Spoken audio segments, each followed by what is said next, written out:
Okay, this is my first ever recording, besides just a practice one I did. So the problem is this. This was sent in by Bruce Vaughn, but all you guys, I'm sure, have a similar problem with different numbers. Okay? These are the sample of adults in one small town of temperatures. Okay? They want you to find the 90% confidence interval. So you go to Excel, and I already typed in the numbers to save time, and find the 90% confidence interval. You could label anything you want. You could just go temps. Okay. All right.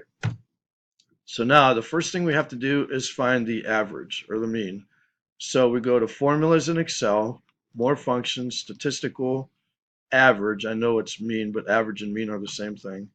You drop that down. Oh, try that again.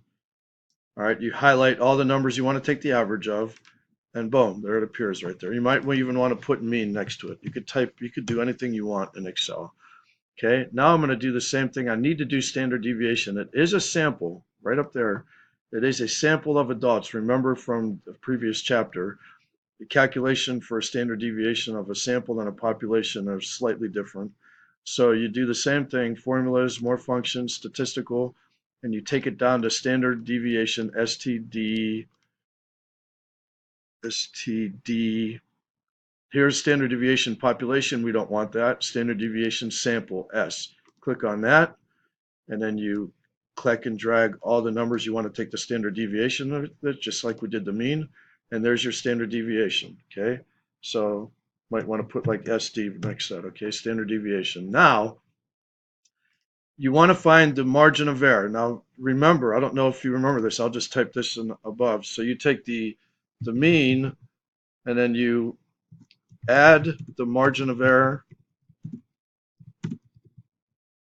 for higher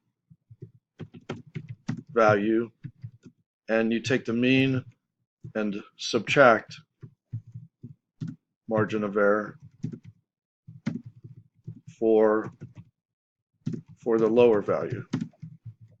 Okay, so now I need to find that margin of error. We already found the mean, so once I find the margin of error, I'm going to add that margin of error to get the higher value and subtract the margin of error to get the lower value from the mean. Okay, so how do we get the margin of error? We go to formulas, more functions, statistical again, and we go to confidence. Okay, confidence T and confidence norm are different.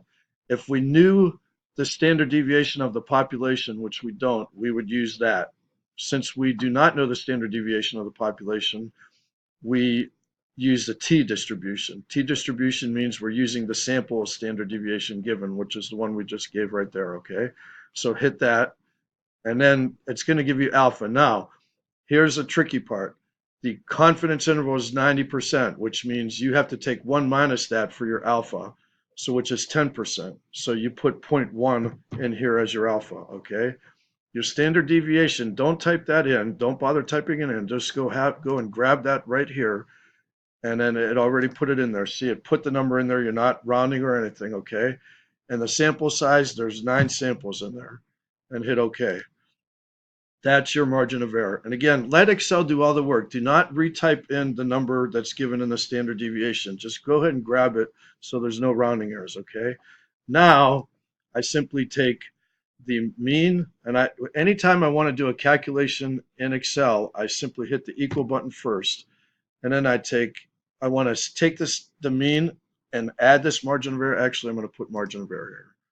I'm going to put margin of error here, margin of error. So now I know what everything on here is. Okay, so now here I'm going to take, so we'll call this lower value.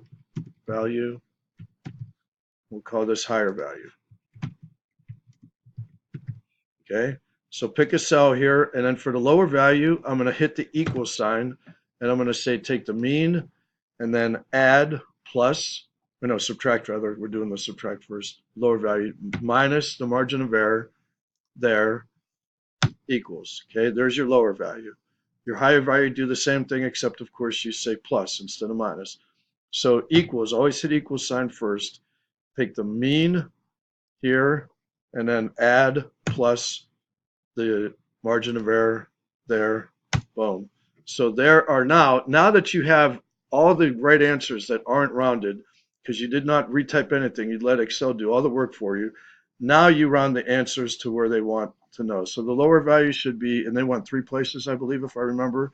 So 97.893 for the lower value, 97.893, okay.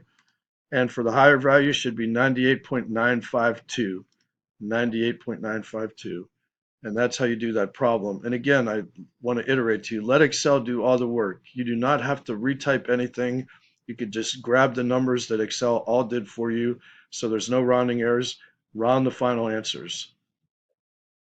I hope that helped. And I hope I did this right.